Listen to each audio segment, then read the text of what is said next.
কারণ একটা গানের লাইন হইতে এরকম পারেই না যে মুক্তি বাহিনীর গুন্ডাদের সাথে ৭১ ঢাকায় লড়ছে আলবদর। मुक्ति बाहिनी के गुंडों से कौन लड़ा था ढाका में। তাহলে কি জিয়াউর রহমানকে গুন্ডা বললো জামাত শিবির? ১৬ ডিসেম্বর পাকিস্তান বাহিনী আত্মসমর্পণ করে, কিন্তু আলবদর আত্মসমর্পণ করে না। এইটার উল্লেখ আমরা পাইতেছি সেলিম মনসুর খালেদের আলবদর বইতে।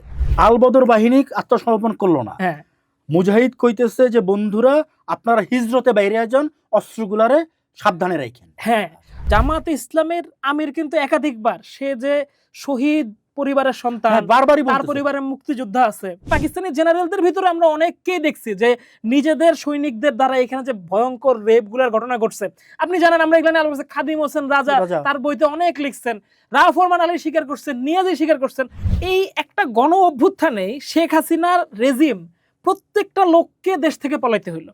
আচ্ছা, গোলাম আজম যদি কোনো যুদ্ধাপরাধ না করে ও কেন পালাইলো? নিজামী মুজাহিদকে কেন বলেছে যে সে যদি খালি বুদ্ধিভিত্তিক, কিন্তু Al Badr is a trained force. Al Badr বেতনভুক্ত কাজ করতে, আলবদর অস্ত্র চালাইতে পারতো। আমি এই যে জামাতকে এই জায়গা থেকে আলাদা করে ফেলতেছি, এই আমাদেরকে বারবার জামাতই সিগন্যাল দিতেছে যে কি তুমি আমারে ভুল ট্রিট করতেছো। আমি কিন্তু গুন্ডা মারছি, আমি কিন্তু ওদের সাথে লড়ছি, এবং ওই লড়াই আমাদের শেষ হয় নাই। যদি না বুঝি তাহলে কিন্তু আমাদের দেখা যাবে কবর থেকে তুলে মুক্তিযোদ্ধাদের এখানে ঠিকই আলবদর একদিন বিচার করবে। मुक्ति बाहिनी के गुंडों से कौन लड़ा था ढाका में। मुक्ति बाहिनी के गुंडों से कौन लड़ा था ढाका में। मुल्की वहदत को नजराने अलबदरे बंगाल दिए। जमीयत ने इस धरती को हीरे मोती लाल दिए। বিশ্বকাপে দামামা যখন বাজতাছে ঠিক ওই সময় বাংলাদেশ ইসলামী ছাত্র শিবিরের কেন্দ্রীয় সভাপতি নুরুল ইসলাম সাদ্দাম পাকিস্তান সফরে যাওয়ার পর একটা ভিডিও হঠাৎ করে আবার লাইমলাইটে এসে, সেই ভিডিওর মধ্যে একটা ব্যাকগ্রাউন্ড গান আছিল। সেই গানটা হইতেছে যে মুক্তিবাহিনীর গুন্ডাগুলোকে ঢাকায় লড়ছিল আলবদর ১৯৭১ সাল। তো আজকে আমি আরিফ ভাইরে একটু জোর করে নিয়ে আসলাম। আরিফ ভাইয়ের কথা কইতেছি, সেটা হচ্ছে যে মুক্তিবাহিনীর গুন্ডাগুলোকে ঢাকায় নাকি লড়ছিল আলবদর। এখন জামিয়তে তালিবার আলবদর নামে একটা বই আছে। আরিফ ভাই একটু যদি এটা নিয়ে একটু আলোকপাত করতেন। এটা আসলে একটা খুব ইন্টারেস্টিং সুযোগ হইলো আসলে একটা জিনিস নিয়ে। আপনি নিশ্চয়ই জানেন যে ইসলামী ছাত্র শিবির তো ৭১ সালে ছিল ইসলামী ছাত্র সংঘ, এবং ইসলামী ছাত্র সংঘ পুরোটাই ছিল আসলে আলবদর। এবং ইসলামী ছাত্র শিবির আসলে তার দুইটা পরিচয় অস্বীকার করার চেষ্টা করে, মানে রিসেন্ট টাইমে। হ্যাঁ, আলবদর তো পুরোই অস্বীকার করে, ছাত্র সংঘ মনে হয় যেন তারা না। কিন্তু এই যে এই ব্যাকগ্রাউন্ড গানটা যে মুক্তিবাহিনীর গুন্ডাদের সাথে কে লড়ছিল, সেটা হচ্ছে আলবদর, এবং তারা বীর। এইটা যে আমাদেরকে একটা সুযোগ তৈরি করে দিয়েছে। কি সুযোগ দেখেন, আমরা সবসময় যখন যুদ্ধাপরাধের বিচারে ডিফেন্ড করতে চেষ্টা করি, আমরা কিছু পেপার কাটিং দেখাই যে এই নিজামী এটা বলছে, মুজাহিদ এটা বলছে, কিন্তু এখানে তো আসলে কিল হয়েছে, গণহত্যা হয়েছে। কিলের মধ্যে লড়াই দরকার, যুদ্ধ দরকার। এইখানে দেখেন বলছে মুক্তিবাহিনীর যোদ্ধাদের সাথে কে লড়ছিল ঢাকাতে, যোদ্ধা না ভাই, মুক্তিবাহিনী গুন্ডাদের সাথে কে লড়ছিল ঢাকাতে, তাইলে আলবদর লড়ছিল। এখন এই যে আলবদর লড়ে, এই আলবদরের সাথে আমাদের শিবিরের বন্ধুরা যোগাযোগ করে, এবং কি কি করলো না করলো সেটা নিশ্চয়ই আপনি বলবেন। আলবদর শব্দটার সাথেই একটা খুব ইন্টারেস্টিং সংযুক্ততা আমরা দেখতে পাই যে ১৯৮৫ সালে পাকিস্তানে একটা বই প্রকাশিত হয়, বইটার নাম হচ্ছে আলবদর। একজন তরুণ এই জামিয়তে তালাবার মানে জামাতে ইসলামী পাকিস্তানের একজন তরুণ কমরেড সেলিম মনসুর খালেদ, সে কর্মী, সে পাকিস্তানে থাকে, সে একটা বই লেখে, বইটার নাম আলবদর। এবং এই বইটার আসলে তার উদ্দেশ্য কি ছিল লেখার? এটা ছিল সে মূলত যে ১৯৭১ সালে তার যে বন্ধুরা বাংলাদেশে লড়াই করছে, জীবনপণ বাজি রাখছে, অনেকে মারা গেছে, এই ইতিহাসটা সে পাকিস্তানের তরুণ প্রজন্মের কাছে ছড়াই দিতেছে, যাতে পাকিস্তানের মানুষ উদ্বুদ্ধ হয়ে যে এই লড়াইতে যে আমাদের অংশগ্রহণ, এটার সাথে যুক্ত হয়ে সে জামাত ইসলামীতে জয়েন করে। আপনি জানেন জামাত ইসলাম একটা আন্তর্জাতিক সংগঠন, এই সার্কভুক্ত প্রায় সবগুলো দেশে এর শাখা আছে। এখন ও আসলে এখান থেকে প্রণয়ন নিয়ে ওখানে এটারে করতে চায়। ফলে এই পাকিস্তান জামাত ইসলাম কিন্তু ৭১-এ তার ভূমিকা, তার সে যে মুক্তিবাহিনীর গুন্ডাদেরকে সে হত্যা করছে, তাদের সাথে লড়ছে, এইটারে অ্যাকনলেজ করে। এবং সেটার একটা গান যেরকম আমরা দেখতেছি, এই বইটা হচ্ছে সেটার একটা ক্লাসিক্যাল উদাহরণ। মানে আমি আমার বিভিন্ন আলাপেই আলবদরের এই বইটার কথা বলছি, আপনার সাথেও আলাপ করছি। আজকে আমি একটু গভীরে যাইতে চাই এই বইটা। অবশ্যই ভাই, যাতে আমরা এইটার যে মিলিটেন্সি অ্যাটিটিউডটা, জাস্ট নকলাই যে বক্তব্য যে ওদেরকে মেরে ফেললো, খেয়ে দাও, ওই আলাপে না, এমন কি যে ও যে সরাসরি হত্যাকাণ্ডগুলো ঘটাইছে সেলিম মনসুর খালেদের বইটা পাঠ করলে এটা বোঝা যায়। আচ্ছা, এবার প্রথমে বলি যে 1985 সালে বইটা প্রকাশিত হয়, পরে আবার 2002 সালের পরে 2003 সালের দিকে এটার আরেকটা সংস্করণ বের হয়। এর মধ্যে মনসুর খালেদ একবার বাংলাদেশে আসে, তখন তার অনেক সে নৌকায় করে ঘুরতেছে, মানে বুড়া হয়ে গেছে এরকম আলবদরের লোকজনের সাথে কথা বলতেছে, তাদের ফ্রাস্ট্রেশন, তারা যে কিছুই পায় নাই, এইসব দুঃখ কষ্টের কথা ও লিপিবদ্ধ করতেছে, সেটা সে নিয়ে গিয়ে পাকিস্তানে নিয়ে প্রকাশ করতেছে। ইসলামী জমিয়তে তালাবার, মানে ওই যে জামাত ইসলামীর ওখান থেকে প্রকাশ করতেছে। আচ্ছা, এবারে আল বদরের সাথে আসলে ছাত্র সংঘের পার্থক্য কি, বা সাধারণ ছাত্র সংঘের পার্থক্য, শিবিরের পার্থক্যটা কি, এটা একটু বোঝা দরকার। আপনি তো জানেন যে 1971 সালে জামাতে ইসলামী সহ অনেক দলই বাংলাদেশ স্বাধীনতার বিরোধিতা করছে। এখন বুদ্ধিভিত্তিক ভাবে বিরোধিতা করা আসলে এক জিনিস, এই অধিকার মানুষের থাকতেও পারে যে আচ্ছা আমি পাকিস্তানের পক্ষে আছি, কিন্তু আপনি আসলে মানুষ হত্যা করতে পারেন না, যে কোনো পক্ষের মানুষকে, নিরহ মানুষকে হত্যা করতে পারেন না। কিন্তু জামাত ইসলামী কি সেটা করছিল কিনা আমরা যদি একটু দেখি, এই আল বদর বইয়ের বরাতে সেলিম মনসুর খালেদ কি দেখাচ্ছেন, যে আল বদরের যে সংগঠন হিসেবে ছাত্র সংঘকে রূপান্তরিত করা হয়েছিল, এটার কিন্তু একটা প্রজেক্টও নিয়েছিল তারা। মানে একটা বাংলাদেশের একটা জেলায় ওরা একটা পাইলট চালায়, সেই জেলাটার নাম হচ্ছে জামালপুর। আমার বাংলাদেশি কোনো রেফারেন্স এটা জানি না, আমি পাকিস্তানি আল বদর বই পাচ্ছি। হ্যাঁ, তো জামালপুরে মেজর রিয়াজের আন্ডারে, এখানে জানা যাচ্ছে যে 1971 সালের এপ্রিল আর মে মাসে পূর্ব পাকিস্তানের জামালপুর অঞ্চলে পাকিস্তান সেনাবাহিনীর 31 ফিল্ড রেজিমেন্টের কমান্ডার মেজর রিয়াজ প্রথমে ইসলামী ছাত্র সংঘের তরুণ কর্মীদের একত্রিত করে একটা বিশেষ মিলিশিয়া স্কিম গড়ে তোলেন, এবং এই তরুণদেরকে এই শৃঙ্খলিত করে তাদেরকে ট্রেনিং দেওয়া হয়, এবং হচ্ছে যে কি মেজর রিয়াজ নিজেই ইসলামের ঐতিহাসিক বদর যুদ্ধের সাথে যুক্ত করে এই সংগঠনের নাম দেন আল বদর। মনসুর খালেদ বলতেছেন যে জামালপুরের এই পরীক্ষামূলক প্রকল্পটি সফল হওয়ার পর পাকিস্তানের সেনাবাহিনীর পূর্বাঞ্চলীয় কমান্ডার একে পূর্ব পাকিস্তানে ছড়িয়ে দেওয়ার সিদ্ধান্ত নেন। 1971 সালের মে মাসের শেষের দিকে এই মেজর জেনারেল রাউফরমান আলী এবং মেজর জেনারেল আব্দুর রহিম ঢাকায় ছাত্র সংঘের কেন্দ্রীয় নেতৃবৃন্দের সাথে যোগাযোগ করেন, অর্থাৎ আমাদের নিজামী সাহেব এবং মুজাহিদ সাহেব, এবং এই ছাত্র সংঘকে সমগ্র জনশক্তিকে পাকিস্তান সেনাবাহিনীর অধীনে একটা সুসংগঠিত সহযোগী সামরিক বাহিনী হিসেবে গড়ে তোলেন, সহযোগী সামরিক বাহিনী। এবং এটা খালেদ বলতেছে, এটা আর এখন বক্তৃতা বা ছোট সমাবেশের মধ্যে কিন্তু নাই। হ্যাঁ, এবারে এই যে ধরেন এই গ্রুপটা, এই মিলিটেন্ট এবং তাদের অস্ত্রশস্ত্রের ব্যাপার, মুক্তিযুদ্ধের দলিলপত্রে বহু দেখা যায় আল বদরের লোকজনদেরকে মাসিক বেতন দেওয়া হচ্ছে, তাদের অস্ত্র দেওয়া হচ্ছে, ট্রেনিং দেওয়া হচ্ছে। এটা কিন্তু আসলে আর ওই মানে সাধারণ বিরোধিতার পর্যায়ে নাই, ও কিল করতেছে, সেটার জন্য সে কম্পেনসেট হচ্ছে, গণহত্যা সহকারী শক্তি। হ্যাঁ, সে এটার জন্য কম্পেনসেট হচ্ছে। এবং আমাদের আল বদরে সেলিম মনসুর খালেদও মনে করতেছেন যে মতিউর রহমান নিজামী, যিনি সারা জীবনে অস্বীকার করছেন যে সে ছাত্র সংঘের সভাপতি ছিল, কিন্তু সেলিম মনসুর খালেদ বলছেন নো, আল বদরের বস ছিল আসলে নিজামী সাহেব। এটা আল বদর বইয়ের মধ্যে উল্লেখ করতেছে। আলী হাসান মোহাম্মদ মুজাহিদের কথা তো ব্যাপকভাবে এই বইটাতে উল্লেখ করা হচ্ছে, যে উনি সেলিম মনসুর খালেদ বলতেছেন যে কি মুজাহিদ ছিল অত্যন্ত কঠোর এবং কৌশলী সংগঠক, তিনি পাকিস্তান সেনাবাহিনীর সাথে সর্বক্ষণ লিয়াজু রক্ষা করে চলতেন এবং ঢাকায় আল বদরের দৈনিক অপারেশনগুলো তদারকি করতেন। সেলিম মনসুর খালেদ এই কথা বলতেছেন। বিশেষ করে 1971 সালের 7 নভেম্বর বদর দিবস উপলক্ষে এক জনসভায় তিনি ইসলামের শত্রুদের এবং ভারতীয় এজেন্টদের সম্পূর্ণরূপে নিশ্চিহ্ন করার জন্য আল বদর বাহিনীকে শপথ বাক্য পাঠ করান 7 নভেম্বর। হ্যাঁ, এবং এইটাকে আপনি আর পলিটিক্যাল শপথের সাথে তুলনা করতে পারবেন। এটা একটা মিলিটেন্ট গ্রুপ, যে বেতন পাচ্ছে, যার অস্ত্র আছে, আপনি তাদেরকে শপথ করতেছেন যে কি যে এদেরকে হত্যা করতে হবে, যার নিজস্ব প্রশিক্ষিত সৈন্য আছে। হ্যাঁ, এবারে সেলিম মনসুর খালেদ আঞ্চলিক কমান্ডারদের কথা বলতেছেন। মীর কাসেম আলীর সাংগঠনিক দক্ষতা যে চট্টগ্রামে আল বদর বাহিনীকে অনেক করে, এটার প্রশংসা করে উনি অনেক কথা বলতেছেন, এমনকি ডালি মডেলের উল্লেখ পর্যন্ত সে এখানে করতেছে। এবার আপনার মোহাম্মদপুরের এই উল্লেখটা এত শক্তিশালী একটা প্রমাণ হিসেবে মনসুর খালেদের বইতে উল্লেখ আছে। আপনি জানেন যে শারীরিক শিক্ষা কেন্দ্র অর্থাৎ ফিজিক্যাল ট্রেনিং সেন্টার, যেটা ছিল আল বদর বাহিনীর মানে হেডকোয়ার্টার, এবং আপনি জানেন যে মুক্তিযুদ্ধের পরে সেখানে মানুষের মরদেহ কিভাবে ছড়িয়ে ছিল, দীর্ঘদিন এটা পরিত্যক্ত অবস্থায় ছিল। এমনকি আব্দুর রহিম গাবাগিস বলতেছেন এখানে বস্তা ভর্তি চোখ পাওয়া গেছে। এখন এটা তো বাংলাদেশ পন্থীদের বয়ান, এবং আমরা তো সবসময় এক্সাজারেট করি বলে তারা অভিযোগ করে। মনসুর খালেদ কি বলতেছেন? মনসুর খালেদ বলতেছেন যে আল বদরের ফিজিক্যাল ট্রেনিং সেন্টার ছিল এদের সভা মানে মূল জায়গা, এবং গোলাম আজম 1971 সালের 17 সেপ্টেম্বর এই আল বদরের হেডকোয়ার্টার পরিদর্শন করতে গেছিলেন, মানে ফিজিক্যাল কলেজ পরিদর্শন। হ্যাঁ, এবং এই যে তাহলে দেখেন গোলাম আজমের সাথে যে এই লিঙ্কটা, এটা পলিটিক্যাল পার্টিতে থাকতেছে না, এবং সেইখানে আল বদর ক্যাম্পের প্রদর্শন করেন এবং তাদের কাজের দিক নির্দেশনা প্রদান করেন যে তোমাদের এখন কি করা উচিত না করা উচিত ইত্যাদি সম্পর্কে। আরেকটা ইন্টারেস্টিং বিষয় হচ্ছে যে কিছু সরাসরি উদ্ধৃতি তুলে ধরে, ধরেন আপনার কাছে মনে হতে পারে যে কি আমি কোথা থেকে দিতেছি এটা, বা এটাকে আদৌ বলছে কিনা, কারণ ওদের কথা তো মানে আমরা যখন এই কথাগুলো নিয়ে আলোচনা করি, হ্যাঁ ওরা বারবারই রেফারেন্স। হ্যাঁ দেখেন 1971 সালের 16 ডিসেম্বর বাংলাদেশ স্বাধীন স্বাধীন হলো। দেখেন এই গানটাতে বলতেছে কি মুক্তিবাহিনীর গুন্ডাদের সাথে আলবদর লড়ছিল ঢাকায়, এবং ঢাকায় লড়ছিল, তাদের কাছে অস্ত্রশস্ত্র ছিল। 16 ডিসেম্বর পাকিস্তান বাহিনী আত্মসমর্পণ করে, কিন্তু আলবদর আত্মসমর্পণ করে না। এইটার উল্লেখ আমরা পাইতেছি সেলিম মনসুর খালেদের আলবদর বইতে।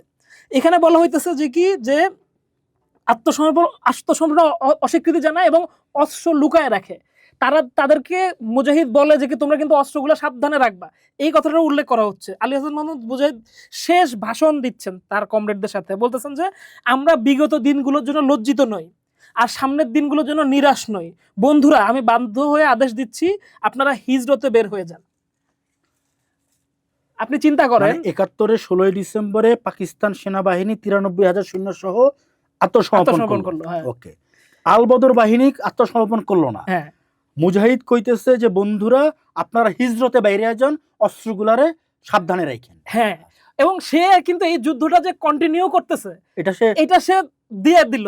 আজকে 2026 সালে এসে ছাত্র শিবিরের সভাপতি প্রমাণ করে দিল যে সে এই যুদ্ধটা 71 যুদ্ধটাকে কন্টিনিউ করতেছে।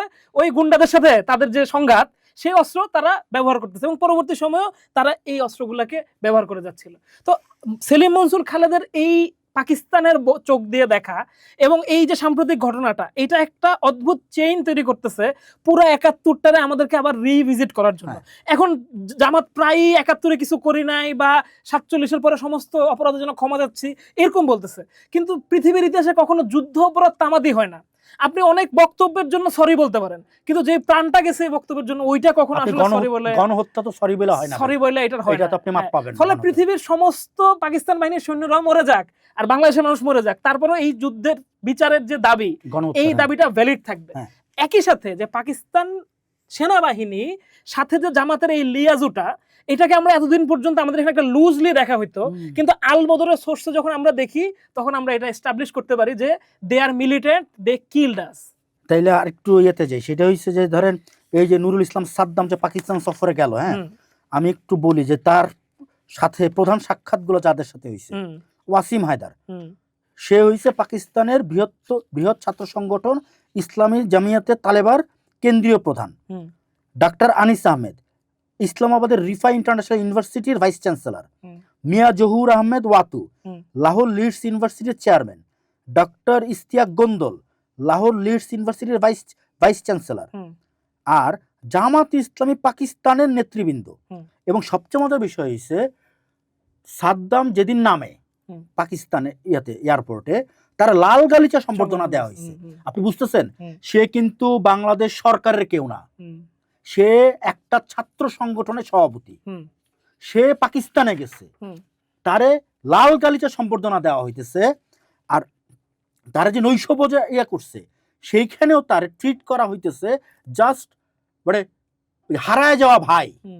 হ্যাঁ, এই যে ধরেন আলবদর বইয়ের রেফারেন্স পাইলাম, ব্যাকগ্রাউন্ডে গানের ইয়া পাইলাম, সাদ্দামদের যে ছাত্র শিবিরের যে দীর্ঘদিন সেই মুক্তিযুদ্ধের পর থেকে আজকে পর্যন্ত অস্বীকারের রাজনীতি, তারা গণহত্যার সাথে জড়িত ছিল না, তারা ছাত্র সংঘ করছে কিন্তু আলবদরের সাথে তারা সম্পৃক্ত না, এই যে জায়গাগুলা, এবং এই ওয়াসিম হায়দার আনিস আহমেদের সাথে যে দেখা সাক্ষাৎ, হ্যাঁ এইটার আপনি কেমন ভাবে দেখতেছেন? এইখানে আমি আবার একটু সেলিম মনসুর খালেদের বইয়ে ফিরে যাব। মনসুর খালেদ যখন বাংলাদেশে একজন আলবদরের ইন্টারভিউ নিচ্ছে, খুব বুড়া হয়ে গেছে, একটা নদীর ঘাটে খুব অসহায়ভাবে জড়সড়ো হয়ে বসে আছে, সে খুব আক্ষেপ করে বলতেছে যে জাতি আমাদের আত্মত্যাগকে স্বীকার করলো না, মুসলিম উম্মাহ এই মর্যাদা বোঝেনি, আমরা ঘরের মধ্যে অর্থাৎ বাংলাদেশের মধ্যে আগন্তুক আর পাকিস্তানের কাছে ভিনদেশী। আমরা দেখতেছি যে জামাত আসলে আমাদেরকে এই সিগন্যাল দিতেছে যে not only they are denouncing the independence of Bangladesh, তারা হয়তো কয়েকদিন পরে এই আলবদরের লোকজনকে সংবর্ধনা দিবে। এই যে এই লোকের হতাশা যে তারা কোনোভাবে সম্মান পাইল না, এই সম্মানের প্রক্রিয়াটা কিন্তু আমরা এই শিবির নেতার মাধ্যমে এই পথের ভিতর দিয়ে আমি যাইতে দেখলাম আর কি। দেখেন ওই বইটার ভিতরে লেখা হচ্ছে যে কি আলবদর সদস্যদের দাবি, আলবদর যে ওই যে বলতেছে না যে অস্ত্র শস্ত্র জমা দেয় নাই, মনসুর খালেদ কিন্তু বলতেছে ওই অস্ত্র শস্ত্রের ব্যবহার বাংলাদেশের রাজনীতিতে ছিল, বলতেছে যে কি বাংলাদেশের দীর্ঘদিন ছিল, সংবিধান থেকে যে ধর্ম নিরপেক্ষতা বাতিল করা হয়েছিল সেটা বাতিল করা হয়েছিল আলবদর সদস্যদের চাপের কারণে। এবং তারা বলতেছে যে কি 1971 সালে 25শে মার্চ পাকিস্তান আর্মি গণহত্যা করছে, আমরা তো জানি। তো 25শে মার্চের আগ পর্যন্ত পাকিস্তান আর্মির সাথে আমাদের বোঝাপড়াটা কেমন ছিল, আমরা এটা একটা ডিলেমাটিক পজিশনে থাকতে পারি, কিন্তু জামাতে ইসলামী এর আগেই এই গণহত্যার পক্ষে অবস্থান নিয়ে নিছে। সেইটার উল্লেখ আমরা মনসুর খালেদের বইতে পাচ্ছি যে 1971 সালের 10ই মার্চ এইখানে একটা নীতি নির্ধারণী বৈঠক হয়েছিল ইসলামী ছাত্র সংঘের। সেখানে পাকিস্তানের অখণ্ডতার নামে বাংলাদেশের স্বাধীনতা আন্দোলন দমনের যে সিদ্ধান্ত পাকিস্তানিরা নিচ্ছে সেইটারে সমর্থন করার ঘোষণা আসে। এবং সেখানে 2-3 রকমের মতামত আসে যে কি করতে পারে। তারা শেষ মতামতটি গ্রহণ করে যে পাকিস্তানের অখণ্ড রাখার জন্য যা করণীয় সেটার সাথেই তারা বজায় থাকবে আর কি। তাইলে এই যে এই ব্যাকগ্রাউন্ড মানে বিফোর 25শে মার্চ, আবার 71-এর অব্যবহিত পরে এবং তার পরবর্তী সময় এখন পর্যন্ত, এবং তাদের চিন্তা করেন সে এটা নিয়ে দুঃখ প্রকাশ করে যে আমি আগন্তুক হয়ে আছি, মানে পাকিস্তানে আগন্তুক আর বাংলাদেশে বহিরাগত। আমি এটা অবশ্যই আমরা ভাই আপনি আমরা দুজনে এটা এগ্রি করি যে ধরেন এইখানে কি মুক্তি বাহিনীর হাতে কি এমন কোন হত্যাকাণ্ড ঘটে না যেটা নিয়ে প্রশ্ন তোলা যেতে পারে, এরকম হত্যাকাণ্ড হয়তো হয়েও থাকতে পারে, কিন্তু আপনি ঠেলতে ঠেলতে মুক্তিযুদ্ধটাকে কোথায় নিয়ে যাচ্ছেন যে এইখানে আসলে আমি পুরো বিষয়টাকে বাতিল করে দেওয়ার একটা এবং এই ইতিহাসটাকে ঘুরে দিতে চাচ্ছি, সেইটাও যদি আমি ইন্টেলেকচুয়ালি করতাম তাও আমি একটা স্পেস পাইতাম, কিন্তু আপনি এখানে কিল করছেন, সেই কিলের সিলসিলাকে আপনি অ্যাকনলেজ করতে যাচ্ছেন। তাইলে আমরা আসলে এই বিষয়গুলোকে যদি আমরা শক্তভাবে অ্যাকনলেজ না করি তাহলে বাংলাদেশে তো আমি কি আবার গোলাম আজম যেরকম আমৃত্যু অখণ্ড পাকিস্তানের স্বপ্ন দেখে গেছে। আপনি তো জানেন যে পাকিস্তান পুনরুদ্ধার কমিটি 10 বছর ধরে সারা বিশ্বব্যাপী লিয়াজু করার চেষ্টা করছে যে কি পাকিস্তানকে আবার এক করা উচিত। তাহলে এখন কি আমরা ওই স্বপ্ন দেখা শুরু করতেছি কিনা? ভাই এখানে মজার বিষয়টা হচ্ছে আপনি খেয়াল করে দেখেন এই যে ফুয়াদ, হ্যাঁ ব্যারিস্টার ফুয়াদ, কিংবা ধরেন ওই যে জামাতের একটা ইয়ে আছে না টকশোতে ঘুরে যে শাহরিয়ার কবির, হ্যাঁ এদের বক্তব্যগুলো আপনি খেয়াল করেন, আমরা অনেক সময় না এদের বক্তব্যগুলো হালকা চালে হাসিয়া উড়াই দিই। হ্যাঁ ওদের কথা শুরু হয় 47, 71 নাই মাঝখানে 24 ধুমকেরা চলে আসে। মানে ব্যাপারটা হইছে যে গোলকিপার মিডফিল্ডে বল না দিয়া গোলকিপার ডিরেক্ট বল পাস দিছে কর্নার লেফট উইংটা ডিরেক্ট শট দিয়ে গোল দিছে। এই যে ওকে যে ব্যাপারটা না, এই ব্যাপারটা তো আমাদেরকে সিরিয়াসলি অ্যাকনোলেজ করতে হবে যে এই যে ফানি মুডে এবং আমাদের যে মিডিয়া বারবার ফুয়াদ আর এই শাহরিয়ার কবির রে টিআরপি দিতেছে, এসব কথা বলার সুযোগটা দিতেছে, এখন ওই মিডিয়া মালিকদের উচিত একটু আয়নায় দাঁড়ানো যে আমি কারে টিআরপি দিতেছি, যেই মানুষরা টোটাল বাংলাদেশের ইতিহাসটারে 47 থেকে 1/24 নিয়ে আসে, তারা 9 মাসের গণহত্যা অস্বীকার করতেছে। আলবদর বইয়ে উল্লেখ করা আছে যে মুজাহিদ বলতেছে বিদায়ী ভাষণে যে আমরা আমাদের লড়াই বজায় রাখবো অস্ত্র থাকতে, এবং বইয়ের যে রাইটার সে নিজে বলতেছে যে আলবদরের কাছে যে আর্মসগুলো ছিল সেই আর্মস পরবর্তীতে বাংলাদেশের রাজনীতিতে ব্যবহার হয়েছে। তাইলে এই যে বাংলাদেশের রাজনীতি ব্যবহার হয়েছে কবে ব্যবহার হয়েছে? বাংলাদেশের পক্ষে তো ব্যবহার হয়নি, বিপক্ষে। আচ্ছা আরেকটা মজার জায়গা, এটা তো কইলাম, এই মজার জিনিসটা হচ্ছে যে আমাদের যে এই কেন্দ্রীয় সভাপতি নুরুল ইসলাম সাদ্দামের টুকটা দরকার ছিল ভাই। আই বিলিভ যে সাদ্দামের টুকটা দরকার ছিল। কেন দরকার ছিল? ধরেন আমরা যখনই শিবিরের 71 সংশ্লিষ্টতা বাংলাদেশ বিরোধিতা প্রতিবার যখন করে, এরা প্রতিবার অস্বীকার করে গেছে প্রত্যেকটা বার, এবং এই যে মেধাবী তকমাটা নিয়ে যে এরা ঘোরাফেরা করে, এরা তো এবার নিজের ট্র্যাপে নিজের জালে নিজে পড়ছে, এখানে তো আর কেউ ফেলতে হয়নি। আমরা যখনই মুক্তিযুদ্ধ নিয়ে কথা বলতে চাইছি, কখনো শাহবাগী, কখনো ভারতের চর, হ্যাঁ এইসব উপমা দিয়ে আটকাই দিচ্ছে না। আমি আপনার মজার একটা জিনিস বলি যে ও সৈয়দ আবুল আলা মওদুদির মাজার গেছে, হ্যাঁ ও আল্লামা ইকবালের মাজার পরিদর্শন করছে, তালেবার কেন্দ্রীয় কার্যালয়ে দ্বিপাক্ষিক বৈঠক করছে। আচ্ছা রিফা ইন্টারন্যাশনাল যে ইউনিভার্সিটিটা একটা বেসরকারি ইউনিভার্সিটি কিন্তু ভাই, সেইখানে তিনি ভিসি আহমেদের সাথে দেখা করেন, দ্বিপাক্ষিক বৈঠক করেন। আচ্ছা লাহোরের উচ্চ শিক্ষা প্রতিষ্ঠানের বিশ্ববিদ্যালয়ের চেয়ারম্যান ভিসির আমন্ত্রণে লাহোর লিডস ইউনিভার্সিটিতে গেছেন। ভাই সে আবার এটা নিয়ে বলতেছে যে ইসলামাবাদ করাচি জামাতের যে নৈশভোজটা হয়েছে সেইটা জামাত ইসলামের পাকিস্তানের স্থানীয় চার্টার তার দাওয়াত দিছে, এবং এটা হুট কইরা হয়ে যাওয়া, নৈশভোজটা প্ল্যানে ছিল না। তো এই জিনিসগুলো নিয়ে আপনি কি বললেন?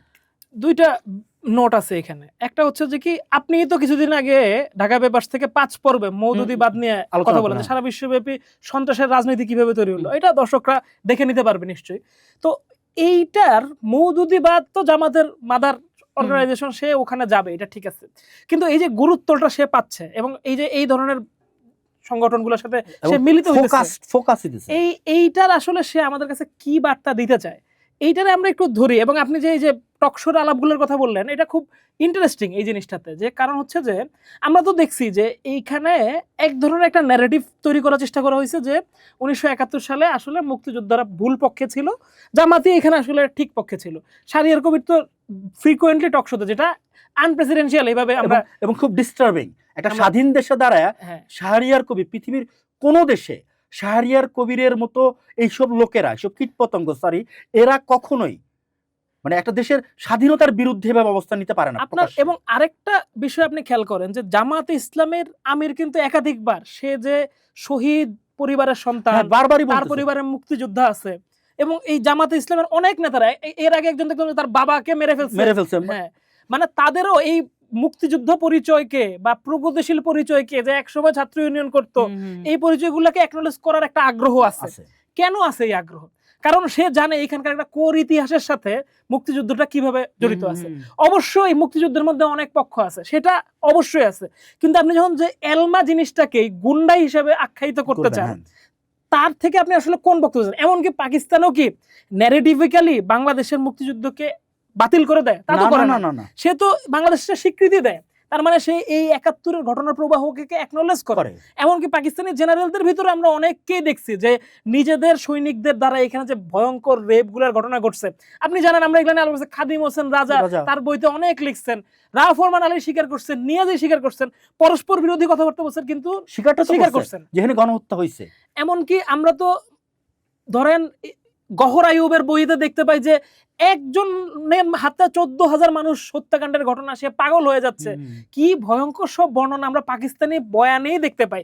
এমনকি হামিদুর রহমান কবিশর যে হত্যাকাণ্ডের ঘটনাটাকে অনেক ছোট করে দেখাইছে, তারপরও সে সেখানে জামাতের ভূমিকাকে কি বড় করে দেখাইতেছে। সেখানে এই যে নিজেদের ভিতরে সৈনিকরা কিভাবে এখানকে ভয়ঙ্কর ভাবে নারী নির্যাতনের সাথে যুক্ত হয়ে গেছিল, এই অ্যাকাউন্টগুলো সেখানে আসতেছে। পাকিস্তানের জেনারেল নিয়াজি তার বইটা উৎসর্গ করতেছে আল বদর আল শামসদেরকে, যে সে কিভাবে তারা এইখানে অক্সিলারি ফোর্স হিসেবে কাজ করছে। সো আমি এখানে দেখতে চাই যে একটা রাষ্ট্রের জায়গা থেকেও শিবির আসলে যেভাবে এই জিনিসটাকে প্লে করতে যাচ্ছে, এটা বাংলাদেশের স্বাধীনতার জন্য খুবই খুবই ভয়ঙ্কর। এবং আমরা জিনিসটাকে হাসি মজার মধ্যে নিয়ে এটার যে গুঁড়ো জায়গাটা এটাকে বুঝতে পারি না। আমরা আশা করি যে আমাদের এই আলাপটাও যদি কারো কারো এই চোখের ভিতরে এই জিনিসটাকে দেখায় যে what is going on here, এটা আসলে খুবই ভয়ঙ্কর দিকে আমরা কিন্তু মুভ করতেছি আর কি। কারণ আমাদের দেশটাতে এই মুহূর্তে যে প্রধানমন্ত্রী আছেন তিনি কিন্তু একজন সেক্টর কমান্ডারের সন্তান, এবং সবচেয়ে বেশি মুক্তিযোদ্ধাদের দল সেটা।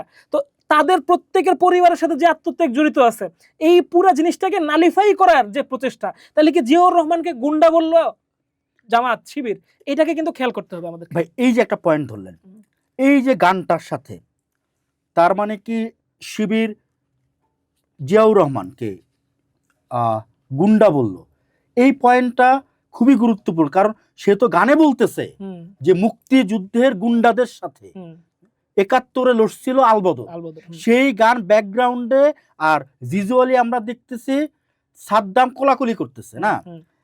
এখন ভাই একটা মজার জিনিস হচ্ছে যে ওই আপনি একটা স্ট্যাটাস দিয়েছিলেন ফেসবুক স্ট্যাটাস, এটা একটু পড়ি ভাই। হ্যাঁ, আপনি স্ট্যাটাসে লিখছিলেন যে শিবিরের পাকিস্তান ভ্রমণ, আলবদর পরিচয় উদযাপন প্রসঙ্গে একটা বিষয় মনে পড়ল। 5 আগস্ট হাসিনা আর তার খুনি বন্ধুরা পলাইছিল। একই ঘটনা এই দেশে ঘটছিল 53 বছর আগে। আচ্ছা, 16ই ডিসেম্বর গোলাম আজম, নিজামী আর মুজাহিদরা কই ছিল? সব পালাইছে। ছাত্র সংঘের নেতাগো কয়জন দেশ থেকে নিজে করে ডিফেন্ড করতে পারছিল?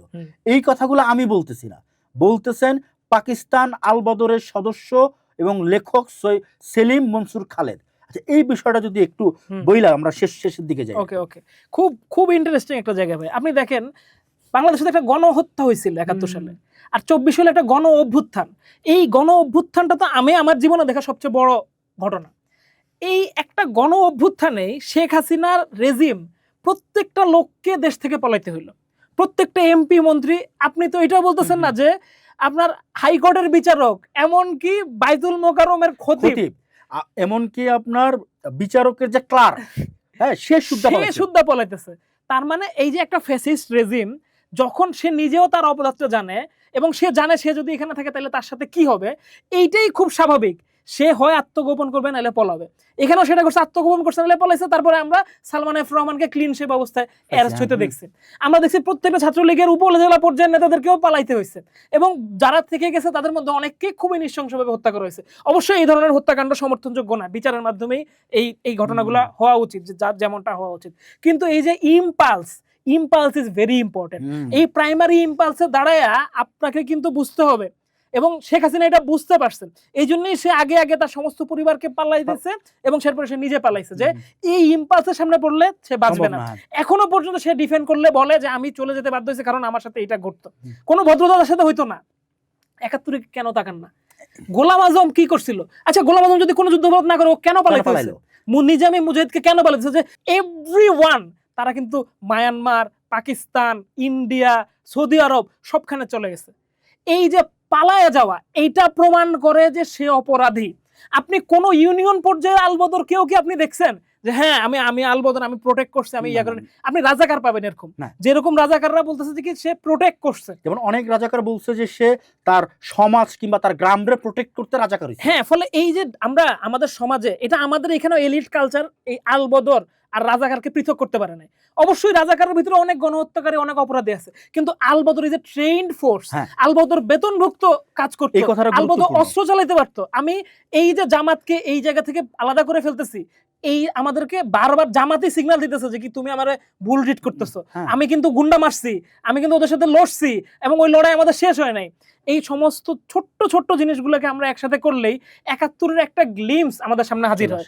এবং গণহত্যার কথা বলতে গেলে আমরা সবসময় যে বয়ানের মধ্যে থাকি, there is life there man. লক্ষ লক্ষ মানুষ মারা গেছে, সে মানুষের রক্ত আছে। এই জন্যই বারবার আমরা আলবদরের আলাপগুলা করি, জামাতের আলাপগুলা করি। সো এখন বাংলাদেশের সময় আসছে। জুলাই অভ্যুত্থানেও যেরকম আমরা দেখছি যে বাংলাদেশের মানুষের যে একটা জায়গায় মিলিত হওয়া, একটা পজিশন নেওয়া, বাংলাদেশের মানুষকে জামাত প্রশ্নে আবার সেই ঐক্যমতের জায়গায় পৌঁছাইতে হবে। যদি না পৌঁছাইতে পারে তাইলে তারে এই মুক্তিযুদ্ধ কেন করছিল এইটার জন্য তারা আবার বিচারের সম্মুখীন হইতে। এবং সবচেয়ে মজার বিষয় হচ্ছে এমনও হইতে পারে যেই গানটা আমরা ওভার দ্য ফেসবুকে অনেক ছেলে পেলে ঠাট্টা হিসেবে শেয়ার করতেছে, এটা ঠাট্টার বিষয় না ভাই। একটা গানে আপনারে বলা হইতেছে, আমি আজকে বারবারই আমার আপনার আলাপে এই গানটা আসছে, কেন আসছে? কারণ এই গানটার আমি আপনি হালকা নিতে পারিনি। এই গানটা আমাদেরকে স্ট্রাইক করছে, এই গানটা আমাদের ভিতরে চরমভাবে স্ট্রাইক করছে। কারণ একটা গানের লাইন হইতে এরকম পারেই না যে মুক্তিবাহিনীর গুন্ডাদের সাথে 71-এ ঢাকায় লড়ছে আলবদর, সেই আলবদরের সভাপতিরা সারা জীবন অস্বীকার করে গেছে। এখন আবার সেই জামায়াতে তালিবার আমন্ত্রণে শিবিরের, বাংলাদেশের শিবিরের যে সভাপতি সাদ্দাম, সে যাইতেছে। এখন ভাই আমাদের আসলে প্রচন্ড পরিমাণে সময় আসছে। ওই যে আপনি বললেন না যে এই গানের মাধ্যমে তাহলে কি জিআরএম গুন্ডা বলা হয়েছে? এই গানের মাধ্যমে কি এই যে আমাদের যে জাতীয় সংসদের স্পিকার, যিনি একজন মুক্তিযোদ্ধা, তারে গুন্ডা বলা হইতেছে? এই জাতীয় সংসদে যারা মানে এটা তো আমার বাপ আপনার বাপে চলে আসতেছে ভাই, ব্যাপারটা পার্সোনাল চলে আসছে। আমরা তো সবাই এফেক্টেড 71-এ, আমরা সবাই গুন্ডাবাজি করছি। তো আরিফ ভাই, এই আলাপটা তাইলে আপনি একটা থিন লাইন যে এই মুহূর্তে করণীয়টা কি? আসলে যেহেতু জুলাই চলতেছে, আপনি জানেন কিছুদিন আগে আমাদের এখানে একজন অভিনেত্রী মেহের আফরোজ শাওন জুলাই অসম্মান করে একটা খুব বাজে পোস্ট দিছে, এবং এটা নিয়ে সারা দেশের মানুষ আহত হয়েছে। চিন্তা করেন সেই শহীদ সন্তানের মায়ের কথা, যে যার বাচ্চাটা 1 বছর বা 2 বছর আগে মারা গেছে, সে যখন দেখতেছে যে এইভাবে তার সন্তানের আত্মত্যাগকে অসম্মান করা হইতেছে, এই যে বুকে এসে লাগে না? এই ঘটনাটা যে শিবির করলো, এইটাও 71-এর যে কোটি কোটি মানুষ আহত নিহত তাদের বুকে এসে লাগছে। এইটার সমাধান সারা বিশ্বব্যাপী হচ্ছে এই অবমাননার বিচার করতে হবে। এইটা বিচার্য বিষয়, এটা আর কোনো আলাপের বিষয় না। বাংলাদেশ রাষ্ট্রটা দাঁড়ায় আছে যে ভিত্তির উপরে, সেটা মুক্তিযুদ্ধ। সেই মুক্তিযোদ্ধাদেরকে যদি গুন্ডা বলা হয় এবং বাংলাদেশ রাষ্ট্র যদি চুপ হয়ে থাকে, তার মানে বাংলাদেশ রাষ্ট্র আসলে ডিজলভ হয়ে গেছে। সো এই যে আমরা আসলে দীর্ঘকাল একটা ফ্যাসিবাদের মধ্যে থাকার কারণে এবং সেই ফ্যাসিবাদ মুক্তিযুদ্ধকে নানাভাবে ব্যবহার করার কারণে আমাদের মধ্যে একটা মুক্তিযুদ্ধ সম্পর্কে একটা ফ্ল্যাট জায়গা চলে আসছে। কিন্তু এইটা যে আমাদের অস্তিত্বের সাথে জড়িত, কোন কোন জায়গাগুলো যে আনকম্প্রোমাইজেবল, এইটাকে আমাদের এখন বুঝতে হবে। যদি না বুঝি তাহলে কিন্তু আমাদের দেখা যাবে কবর থেকে তুলে মুক্তিযোদ্ধাদের এখানে ঠিকই আলবদর একদিন বিচার করবে। তখন এই গানের লাইনই সত্যি হয়ে যাবে যে আসলে মুক্তিযুদ্ধ মানে মুক্তিযোদ্ধারা গুন্ডা এবং তাদের সাথে লড়ছিল বীর আলবদর। আপনাদের সবাইকে ধন্যবাদ। আবার দেখা হবে ঢাকা পেপারসে অন্য কোনো আলোচনায়।